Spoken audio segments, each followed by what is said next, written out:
Hi, welcome to another video. My name's Jolene and I'm here to talk about mental health, about my journey, and hopefully offer some advice and some help for you guys to learn how to cope a bit better, see how much you have grown already, and hopefully provide some resources. Today I'm going to be talking about a couple of books. Two of these are definitely my top two. The third one is one that I do really like and I do talk about a lot. I'm going to link the descriptions for these on Amazon because you can get them all in there. So I'll link that down below. So I'm going to talk about, I think I'm going to talk about my third favorite. And this one I kind of was debating on. There's a lot of books that I could have put here, but I try to keep this short. I'll put some additional books down in the description for you that I would recommend as well. And I might throw some shout outs for those at the end. So this first one is How I Raised Myself from Failure to Success in Selling by Frank Becker, I think is how you say it. Here, hopefully you can actually read that. On my camera it comes back mirrored, so hopefully you can read that. It's been a while since I've read this, but it's one that really did help me. I know it says for selling, and it's great for somebody who is in the sales industry, but even if you're not, I think it's great because it helps with how to hold yourself, how to present yourself to others so you can make a reasonable argument, because if you think about it in life, a lot of times we've got to make our case for why you should buy into what we have to say. That's what I have to do at the beginning of every video. Why should you listen to me? What do I have to offer? What are my credentials? I deal with anxiety and depression. I've been through therapy for that. I've worked through that. I've come a long ways from where I was. I still have a long ways to go, but I've come really far. So it helps understand what you have to offer people and why you should listen. And that plus, I tell you, most videos, I also have a psychology degree. I do want to become a counselor. So just how to present yourself, realizing what you have to offer, great book. My next favorite, this is the book that started me into my whole fascination with psychology and got me on the road to where I'm at and where I'm going. So this is Your Personality Tree by Florence Littier. This talks about personality types, and it also talks about the masks that they wear. There's many theories of personality. The first psychology class I took was theories of personality. We looked at things from Hippocrates' theory of personality to birth order, face shape. There's other ones I can't think of off the top of my head that I really should know. But anyways, there's a lot of theories of personality. This is Hippocrates' theory of personality, and hopefully I'm saying that right. It talks in Hippocrates' basic theory of personality is that there are four main personality types. We're a combination of them all. And they're based off of different bodily fluids and not like gross. Okay, maybe a little gross. You have a sanguine, which is based off of blood. They're bubbly, they're fun, they're moving fast. There's yellow bile, which is a melancholy. Somebody who's very analytical, somebody who works really hard. They've got a plan. They're typically thought of like a beaver is a melancholy kind of animal. Then you have a caloric, which is very strong, leader. They're represented by black bile, but they're very steady. No, that's not true. They're not steady. But they're a leader, they're strong, they're very decisive, quick-witted, things like that. And then you have a phlegmatic, which is based off of phlegm. They're kind of slow. They're everybody's friend. They're a people pleaser. They're a peacemaker. But they're also introverted. So those are the four basic personality types that she talks about in this book. what's great is it not only talks about the personality types, but also what masks they tend to wear when they're depressed. A lot of people will find when they're dating, they seem to be one personality type, but then they get married and it's like they completely switch personalities.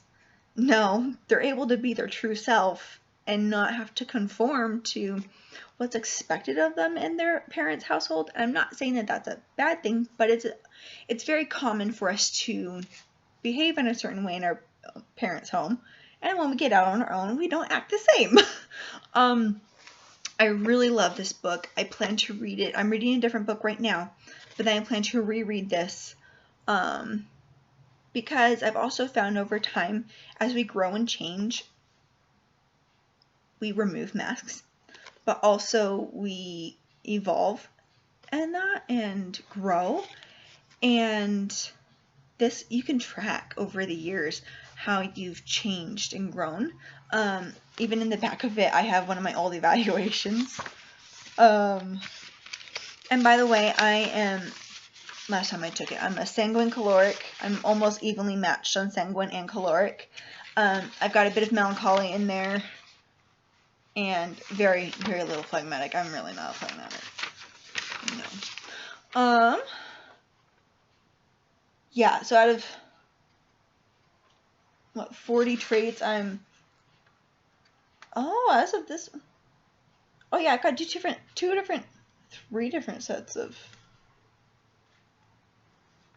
that's right. Okay, it talks about weaknesses and strengths. So like, first it talks about like you got 20 weaknesses and strengths, and then 20 weaknesses. Let me restate that. I apologize. You have 20 strengths and 20 weaknesses, and you rate how many you have in each category. So, but this, one of my all-time favorites. And then the most recent book that has made my list is the one that I just finished.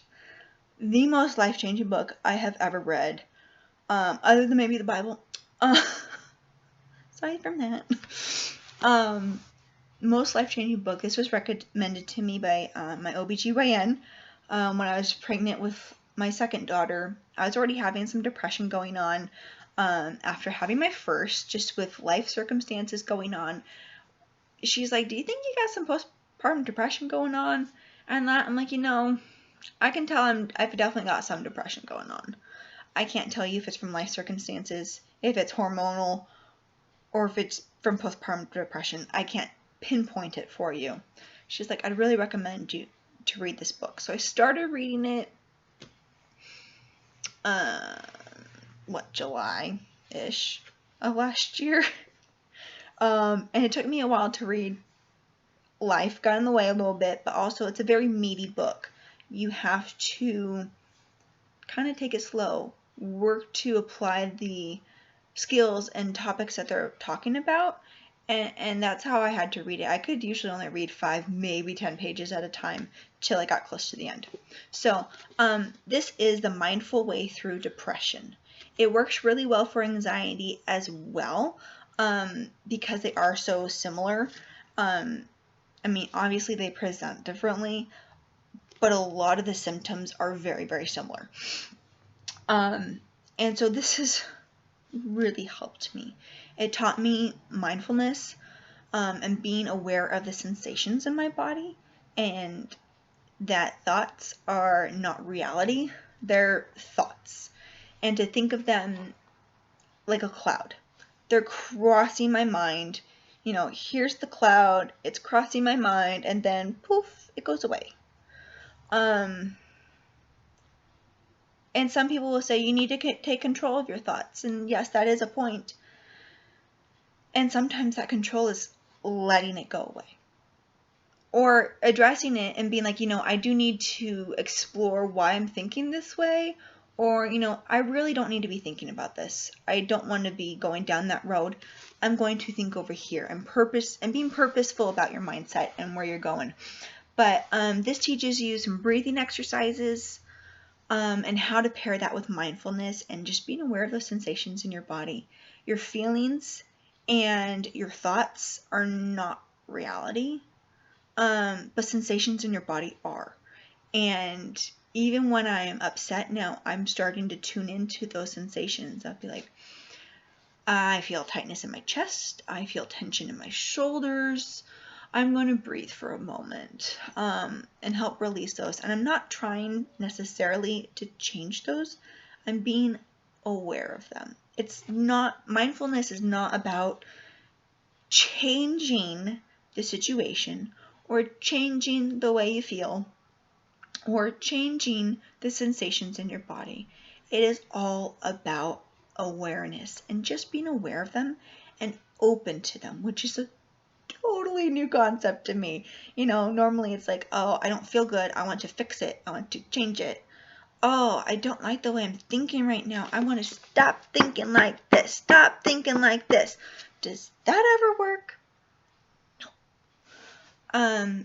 Going to sleep when your mind is racing and you're like, I've got to get up in 6 hours. I've got to get up in 6 hours. I've got to get up in 6 hours. I need to go to sleep. Go to sleep. Go to sleep. Does that ever work? But I can now lay there and be like, my mind is racing. Okay. What to go? And try to see through certain thoughts and certain patterns that are arising from that. And, all right, I'll address that tomorrow. There's nothing I can do about that now. And just try and let go and let be. That's what it's about. It's about learning to stop doing and fixing and just learning to be and just learning to be. And it's helped me immensely. I'd say in the last 6-7 months, I've probably had more growth, mostly because of this, not completely because of it, but a lot of it because of this book. And implementing what it says has really helped me. Obviously, you can't just read it. You gotta apply it. So, love this. So those are my books. I'm going to link those descriptions post those links in the description. Couple shout outs to some of my other faves. If you know me, I love The Go-Getter. It is one of my favorites. It's literally about going that extra mile. Why Zebras Don't Get Ulcers. Again, had a class on that one. And that's talking about stress and coping with stress and what happens to your body and why zebras don't get ulcers. But animals like humans and baboons do. Really good book. I might do a video. Actually, I do need to get that book. Doing a video on it would be a good excuse to get it because I've been wanting to get it for years. After I sold it because I was a dingbat and sold it after class on it. So, anyways, I'll stop rambling. Have a wonderful day. What are you going to do today to improve yourself? And what are you going to do for something to improve for your family? It's what I ask myself every day. What's one thing I can do for my family and one thing I can do for me? Have a great day.